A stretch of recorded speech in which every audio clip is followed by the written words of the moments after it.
Total ditto. Love the lead, freak bags! You're all gonna die today!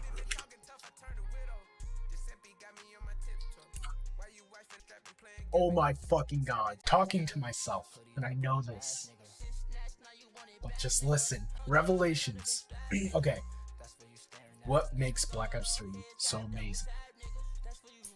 What makes zombies so amazing? The maps, the scenery.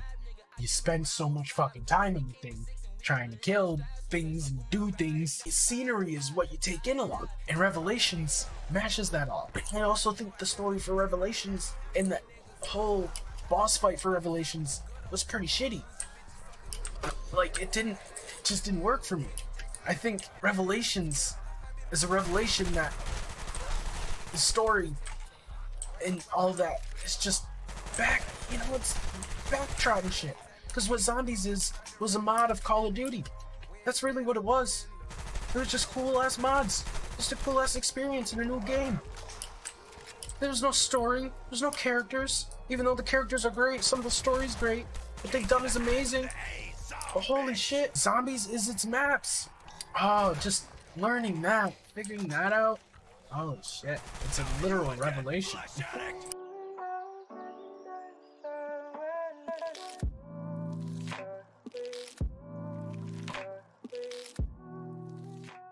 What is going on, everybody? It is Nelly B here, and welcome back to a brand new Call of Duty Zombies video. With Rona on the rise in the past few years on Earth just being genuine garbage, I've decided to put on nostalgia goggles and hop back into a time where things just seemed simpler.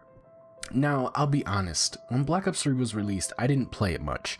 Not because I didn't want to, but because I was still relying on my mom to buy me underwear. This didn't stop me from participating in community streams, watching every video posted about it, from the Smith Plays map intros to lagging side Easter egg guides, all the way to whatever the fuck this is. Malone! If you see Cabby Malone, you just pick up the phone and just tell her to keep her going. Keep her going! Yes, I was dedicated. I finally got my hands on a PS4 on my 17th birthday, a few weeks after Der Eisendrache was released. I immediately grinded both the multiplayer and zombies mode simultaneously, only letting up on multiplayer after I had gotten dark mad. Since then, Black Ops 3 has continued to age like a fine wine. First with Garad, then Zombies Chronicles, and eventually mods. In all honesty, Black Ops 3 is the greatest zombies experience ever. That's it. That's the point of this video. Not only to praise the monolith for all Call of Duty Zombies experience, but to explain why zombies are so great in the first place. At least in my opinion. And this is my revelation.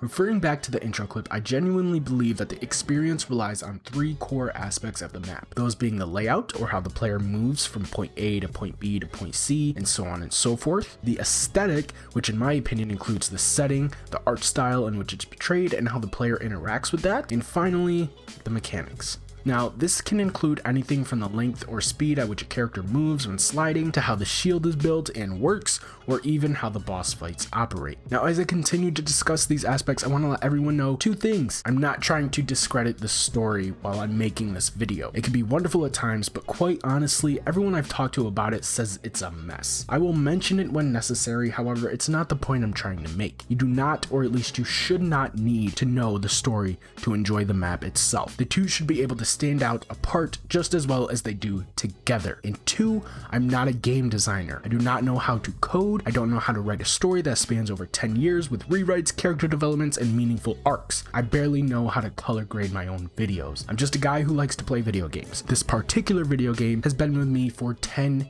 years now, so I apologize if I come off as a little underwhelmed by what we got from Black Ops 4. I don't want this video to sound like I'm gatekeeping either, or that I'm complaining about Black Ops 4. These are simply my opinions. I know just as well as anybody else that innovation takes time, and you won't always get it right, especially when the change is as drastic as it's ever been. I also realize that completely discrediting Black Ops 4 can be a problem. It is totally possible for something in Black Ops 4 that I do not like to eventually inspire something that I will appreciate. Until then, I'm gonna talk my shit. I refer to the zombies mode as a mod, which isn't true. It'd be like calling Black Ops 2 a mod of Black Ops. It was made by the same people under the same company. No.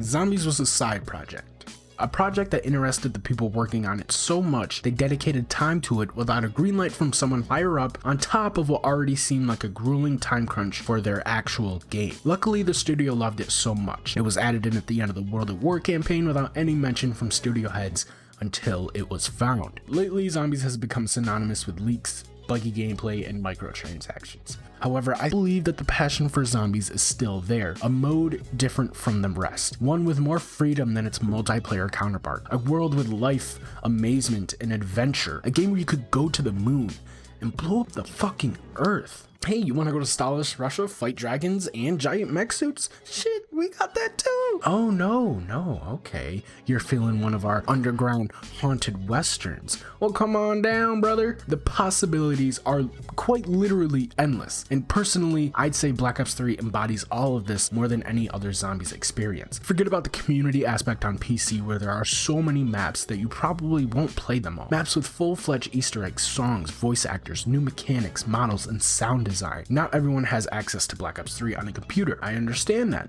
Most people play from their consoles, so I'll be focusing on the maps available to everyone who has the game, except for people still playing on last-gen consoles. What the fuck are you doing? Look at me. Look at me. Does this make you happy? Is what you're seeing right now, does this bring you joy? You sick fuck. Let's start with most people's favorite map from Black Ops 3, the Horizon Drop. The layout for this map is honestly one of the best Zombies has to offer. Granted, some spots go completely untouched by me if I'm not doing the Easter egg, mainly the pathway from Quick Revive to the courtyard. This area is definitely not the most optimized for camping or training, however, both are viable options, especially if you're camping with a team. Opening up the map, it's very clear as to where everything leads to. If you're training in the courtyard, you've decided you need to grab a shield or jug. Well, if you built the shield in the control center of the castle, it's only a room away, and just under this area to the right is Jug. This map blends areas together so well while still maximizing space by adding levels without giving the perception of verticality. There are still areas where you can look down over other parts of the map, and that is not necessarily a bad thing. I'm simply pointing out that they filled this map with so much detail and architecture, yet it still doesn't seem claustrophobic or even small while only being 1.5 times the size of Air Reese. And this includes the ingenious idea of the launch area. While being one of the larger training spots on the map, the launch area also adds a few objectives tied in with a rocket launch test, as well as a pack-a-punch location. Sure, the dragons you need to feed are very reminiscent to the Cerberus heads on Mob of the Dead. The bows are undeniably similar to the staffs on Origins, and even more so the Panzer. Although these mechanics have clear inspiration from past maps that utilize the main component for what they were designed for and bring it into a new world almost. They don't worsen the mechanic, they build off of them.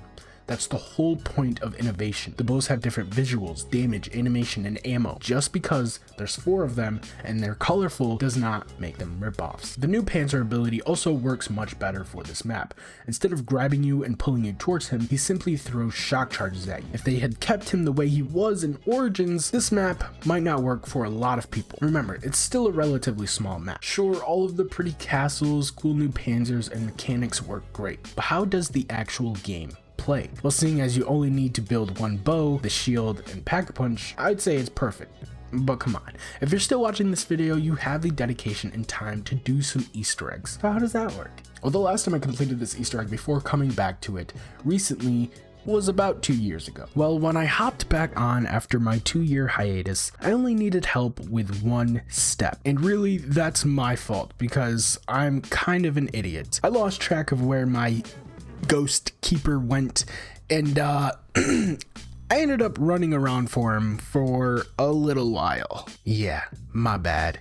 I'm not trying to say that this Easter egg is easy, more so straightforward. You know what you're doing even after coming back after years of not playing. I'm not going to go over the whole Easter egg, but I will mention a few standout parts. For one, the inclusion of Samantha Suz helps broaden the connection to the Moon Easter egg. In fact, the whole Easter egg does a great job at including Moon in its process, big and small. From the reintroduction of the Goldenrod, to shooting Dempsey's castle out of midair as it's being sent to the moon, to just straight up obliterating the moon like you did to Earth back at the end of BL1.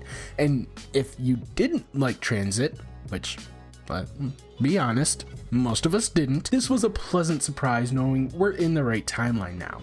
Transit will never be. And finally, the boss fight. Man, oh, what a show. Being in here till this day still gets me on edge even if I know what I'm doing. And that's all I really want. A little bit of doubt, just enough to make the victory that much more sweet. The rising difficulties give you a new challenge every time you reset after damaging the giant keeper. It is a bit annoying to go down by the flying skulls, and I will say it's one of the harder boss fights with the more people you add. However, I've always been a solo guy, so this hasn't been a reoccurring problem for me. As I said, story should not be the main focus of a zombies map. A zombies map is meant to keep you coming back. It's almost like a science. Its purpose is to bring you into its world and experience that world for all it has to offer, and most importantly, have fun. I don't know about y'all, but using this as a reference every time a character says a random quote isn't necessarily fun to me. However, Der Eisendrache goes above and beyond. Some say Origins is the beginning of the end, but the journey to the end started here. At least for the player. We finally found out what our mission was. We were to retrieve the souls of alternate versions of our characters in order to set the universe right. This meant after all the fighting, hard work, and time we spent finishing the Easter egg, in the end we still had to give up in a way. We had to kill a character who had been with us from the very beginning of this journey, and at the very same time we learned we had to do the same for all the others. And trust me, it doesn't get any easier. You see, Der Eisendrache to me was a very unsuspecting map when I had first seen gameplay. I didn't expect such a wonderful experience with new and old mechanics singing in harmony like they have never done before. The map layout, gameplay, and mechanics propelled this map into nearly everyone's top 5. The story being as good as it is just adds that little bit of razzle-dazzle. Now let's compare this to a similar map from Black Ops 4, one that I actually enjoy playing. Ancient Evil takes place in the city of Delphi. Our crew has finally met the end of their journey that Oracle has sent them on. Like I said, this is one of my more favorable maps from Black Ops 4. However, that's not why I chose it. The layout and game mechanics are a lot more similar to Der Eisendrache than you would think. The map utilizes a similar level design without too much verticality. Unlike Der Eisendrache though, the map is basically a hill. Both sections actually. If I were to guess, I'd say Ancient Evil is just a bit bigger than Der Eisendrache, maybe 1.25 times the size at most. However, with the size advantage, it feels a lot more confined. You can say this for just about any Black Ops 4 zombies map. I'm guessing this is due to the graphical ability of Black Ops 4 compared to previous games, but even then, Shadows of Evil felt more complete than this map when it comes to utilizing space. This is really more of a nitpick than anything. I don't know why, but it feels uncomfortable knowing I have more space to move around, but feel like there's actually less. I wouldn't call this map claustrophobic, but it's getting pretty damn close to it. Now I will admit, Ancient Evil looks better than Der Eisendrache. Compared to that map, this one looks much more vibrant. Even though the map isn't the best at utilizing space for the player, it makes great work of space outside of the playable area, adding in lots of detail and atmosphere. Again, this could be mainly due to the graphical fidelity being higher. Another similarity between these two maps shines through in the form of wonder weapons. Der Eisendrache has the 4 bows and Ancient Evil has the 4 gauntlets. I like what they did here. These things are great additions. All of them have great abilities and unique death animations. My personal favorite one is the Hand of Charon, I guess that's how it's pronounced, simply because of the way it kills the zombies. However, if I had to choose between the bows and the gauntlets, I'd have to go with the bows. They have more ammo and they're just more reliable. The gauntlets will one-shot zombies for quite some time. However, the effect is not instant. It will take about a second and a half to kill them, but apparently that's enough for a couple of zombies to get a few hits in. Ancient Evil also adds a new shield into the mix. Now this, I have to say, is pretty damn cool. One of the only things in this map more useful than the one featured in Der Eisendrache. You get a spear that when melee does a bit more damage than a Bowie knife, but when thrown, it explodes on impact. The only thing I can compare this to is the damage of the ray gun with like half of the fire rate. It can kill you, but honestly, it won't happen often. How could I forget the Pegasus spear thingy? When I first found this, I was pretty amazed. One of the best equipment zombies has to offer. I can tell a lot went into this map to make it happen. I haven't actually completed the Easter egg yet, but I do plan on it. From what I've seen, it's pretty straightforward, and again, another reason why this is one of the better maps on Black Ops 4 along with 9. With the story centered around Greek mythology, I was expecting Black Ops 4 to captivate me, but not even 10 minutes into the Easter egg guide for Voyage of Despair, I pretty much lost all interest. I had no idea what was going on when we got to this map other than the intro cutscene connecting it to 9. However, understanding the gist of the story now, I've come to find some enjoyment out of it. Even though they left us on a cliffhanger like previous games, I'd say it was one of the more comprehensive endings, especially comparing it to BO2. I've talked a lot about these two maps specifically, but that's not the point of this video. I came here to tell you why Black Ops 3 is the best zombies experience. In all honesty, it comes down to the major in-game changes they made to Black Ops 4. I'll admit, the perk system was a cool concept. I do hope that in future installments, we're treated with the same shell of a system. By this, I mean, let us choose our perks and place them around the map as we see fit. I do see how overcrowding the map with more perk machines than needed can be an issue. Mainly my concerns stem from the actual perks themselves. I'm okay with perk modifiers and replacing speed cola with a standard reload speed increase after you obtain all 4 perks, but I will tell you that I don't even use half of the perks in Black Ops 4, and honestly, I don't even know what some of them do. I would rather have Vulture Aid than Blood Wolf's Bite. That's not to say that Blood Wolf's Bite doesn't have a cool effect. I just think Vulture Aid is more useful, you know, with the amount of ammo drops and zombie farts effects. I will admit that these perks do add a lot more variety to playstyles, but to counter that point, most of them are completely unnecessary from their abilities right down to the name change. Did you really need to change Electric Cherry to Electric Burst or Deadshot Daiquiri to Deadshot Brew? These names sound so less inventive and so much more stale. However, I will not miss an opportunity to praise anyone for making Deadshot useful on PC. The new perks I do genuinely like are Time Slip, Bandolier Bandit, and PhD Slider. The others can sit and spin for all I care. A few suggestions I would have for future Treyarch games would be to add the Wonder Fizz back. It's a much better system than Secret Sauce in my opinion, because you don't have to get the perk to trade it out. Secret Sauce is cool, I guess, but it's just extra steps for more points when the point system in Black Ops 4 is already pretty terrible. Bring back Jug and Double Tap. I will stand by this until the day I die. Yes, Treyarch, it was very cute of you to make us upgrade our gun 4 times in Black Ops 4 in order for us to get its full potential. I've thought about this and I would much rather have Double Tap 2.0 back. It's just another unnecessary step. I think Black Ops 3's Pack Punch system is the most optimized. You only need to do it once to actually experience Pack Punch and a second time for an effect. That's 5,000 plus 2,500 for any Pack Punch ability you might need. I personally don't like trading out Deadwire to max out my gun's damage, only to Pack Punch 5 more times to get it back. I'm also using Black Ops 3 Pack Punch slang because, again, fuck these name changes. To me, the biggest and worst change were the perks. Now yes, Black Ops 4 is very bearable and far from the worst experience I had playing zombies. Except for that one. Listen, I'm sorry, bud, you're pretty and all, but you play like shit. So, this is my revelation.